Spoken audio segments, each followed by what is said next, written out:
இன்றைய நித்திய வார்த்தை 1 பேதுரு 4ஆம் அதிகாரம் 8ஆம் வசனம் சொல்கிறது, எல்லாவற்றுக்கும் மேலாக ஒருவரில் ஒருவர் ஊக்கமான அன்புள்ளவர்களாய் இருங்களாம். என் அன்பு தேவ பிள்ளைகள், என் தேவனாகிய கர்த்தர் உங்கள் மீது அன்பாக இருக்கிறார், அன்பு நிறைந்தவராக இருக்கிறார்.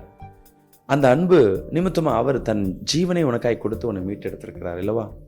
நீங்களும் கர்த்தர் சொல்கிறார், எல்லாவற்றுக்கும் இந்த உலகத்தில் நீ எதை செய்யலைன்னா கூட பரவாயில்ல, ஒரு காரியத்தை நம்ம செஞ்சாகணும். எல்லாவற்றின் மேலாக ஒருவரில் ஒருவர் அன்பு கூறுவதில் ஊக்கமுள்ளவர்களாக இருக்கும். எது நம்ம சாப்பாட்டுக்கு ஓடுவோம், பணத்துக்கு ஓடுவோம், நம்ம தேவைகளுக்காக ஓடுவோம், அதே போல் அன்பு செலுத்துவதற்காய் இன்னொருத்தரை தேடி ஓடும்படியாக தேவனாகிய கர்த்தர் விரும்புகிறார். இன்றைக்கி அதை செஞ்சு பாருங்களேன். தேவன் உன் மீது வைத்திருக்கிற அன்பை நீங்கள் பார்க்க முடியும். உன் குடும்பத்தில் ஒரு பெரிய சமாதானத்தை பார்க்க முடியும். ஆமென். அன்பு தேவ பிள்ளையே, ஒருவரில் ஒருவர் ஊக்கமுள்ளவர்களாய் இருக்கணும். எதில்? அன்பு செலுத்துவதில். இன்றைக்கி நம்ம குடும்பங்களில் பாருங்கள், எல்லாம் சண்டை போட்டு ஒருவருக்கு ஒரு பிரிந்து இருக்கிறோம். நம்மளுக்கு ஒருத்தர்கிட்ட அன்பு செலுத்துகிறோம்னா நம்ம கோபம் தான் நம்மளுக்கு முன்பாக நிற்கும். அவங்க பேசின வார்த்தைகள். எங்கே அன்பு தெரியுதுன்னா, மற்றவர்கள் தப்பிதங்களை நம்ம மன்னிக்க முடியாதனால, ஏற்றுக்கொள்ள முடியாதனால, மறக்க முடியாதனால நம்ம சில விஷயத்தில் பர்ஃபெக்டாக இருப்போம். அதில் யாரோ ஒருத்தர் பர்ஃபெக்ட் கம்மியாக இருப்பாங்க. நமக்கு எல்லா வீட்டிலும் சரியாக இருக்கும்போது ஒருத்தர் சரியில்லாததுனால அவங்க மேலே கோபம் வர்றதுனால அன்பு கம்மியாகும். அந்த இடத்துல சில இடங்களில் நம்மளை யாராவது இம்ப்ரெஸ் பண்ணின நம்மளை புகழ்ந்துட்டே இருந்தால் நம்ம என்ன பண்ணுவோம், ஒருத்தர் மேலே அன்பு இருக்கும். சில நேரங்கள் நம்மள்கிட்ட யாரும் இம்ப்ரெஸ் பண்ணுறோம், யாராவது நம்மளை கேள்வி கேட்டால் அவங்க மேலே கோபம் வரும், அன்புக்கு தனிஞ்சு போவோம். சத்துருவானவன் இந்த மனிதர்கள் மத்தியில் தேவனுடைய அன்பை பிரிப்பதற்கே அவன் முயற்சி பண்ணான்.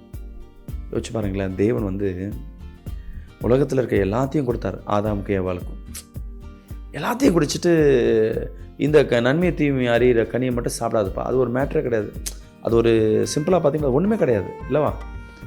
ஆனால் அதை நீ சாப்பிடாதன்னா யோசிச்சு பாருங்கள். இந்த ஆதாம் ஏவாளேப்பா எல்லாத்தையும் சொல்லிட்டார், இது எதுக்குப்பா சாப்பிட யோசிக்க கூட யோசிக்கல. அவன் பாட்டுங்க அவன் வேலையை பார்த்துட்டு இருந்தான். இந்த சர்பம் பாருங்க, பிசாசானவன் எல்லாரோடையும் போயிருப்பான். ஆனால் சர்பம் அவனுக்கு ஈஸியாக போயிடுச்சு. உள்ளே போயிட்டு அந்த சர்பத்தின் வழியில் ஆசை வார்த்தை காட்டுறான். தேவன் எவ்வளோ நொந்து போயிருப்பார்.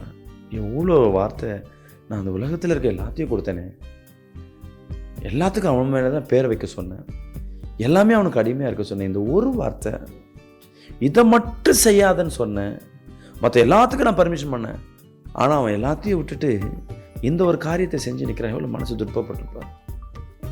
அங்கே தான் முதலாவது மனுஷன் மேலே என்ன பண்ணுறாரு, தேவன் மனஸ்தாபப்படுகிறார். நோவா காலகட்டங்களில் சொல்கிறாரு, மனிதனை உண்டு பண்ணதை நான் மனஸ்தாபப்படுறேன். காரணம், அவர் மேலே வைத்திருக்க அன்பை நம்ம புரிஞ்சுக்கல. தேவன் உன் மேலே அளவில்லாத அன்பு வச்சிருக்கிறாங்க. அன்பு ஜனமே, அளவில்லாத அன்பு. இன்னைக்கு ஒரு அன்பு செலுத்தல் என்ன பண்ணுங்க, முந்திக்கொள்ளுங்க. உன் கணவன், உன் மனைவி உன் மேலே சண்டை போட்டுருக்கீங்களா? பிரிவினோடு இருக்கீங்களா? உங்கள் ஊழியக்கார் பிரிவரோட பிரிவினோடு இருக்கீங்களா? தளர்ந்து போகாதீங்க. உங்கள் இருதயத்தை திடப்படுத்துங்க. தேவன் சொன்னதை செய்ய வல்லவராக இருக்கிறார்.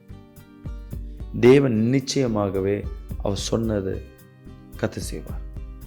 அவர் நம்பிக்கையாக இருங்க. யார் மேலே கசப்பு வைக்காதீங்க. உங்கள் ஆசீர்வாதம் அதில் இருந்து தடை பண்ண போகுது. கர்த்தர் வைத்திருக்க ஆசீர்வாதம் நம்ம வாழ்க்கையில் ஏன் தடைப்படுதுன்னா, அன்பு இல்லாதபடி இருக்கும். நம்ம இன்றைக்கி முந்திக்கொள்ள போகும்பொழுது கர்த்தர் உங்கள் வாழ்க்கையில் பெரிய காரியங்களை செய்வாராங்க.